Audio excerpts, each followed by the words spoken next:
யோசிக்கிறான், அந்த மாணவன் யோசிக்கிறான், அந்த பையன் பேர. அதுக்கு அவர் சொல்றாரு, நீ ஆங்கிலம் எடுத்துப்படி. தாத்தா சொல்றாரு, ஆங்கிலம் எடுத்துப்படி பூலோகத்தில் நீ சிறப்பாக வாழலாம்.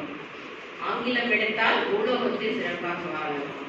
இல்ல சமஸ்கிருதம் எடுத்துப்படி, உனக்கு ஆங்கிலம் வரவில்லை என்றால் சமஸ்கிருதம் எடுத்துப்படி மேலோகத்தில் சிறப்பாக வாழலாம். யாருக்கு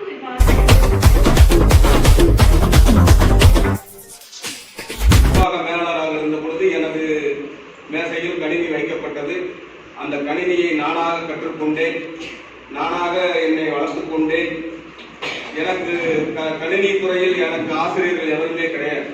நானாக தான் கணினி கற்றுக்கொண்டேன், நானாக தான் கணினியில் தமிழை எப்படி பயன்படுத்துவது என்று கற்றுக்கொண்டேன். நானாகவே முத்துக்கமலம் மின்னிதழை தொடங்கினேன். முத்துக்கமலம்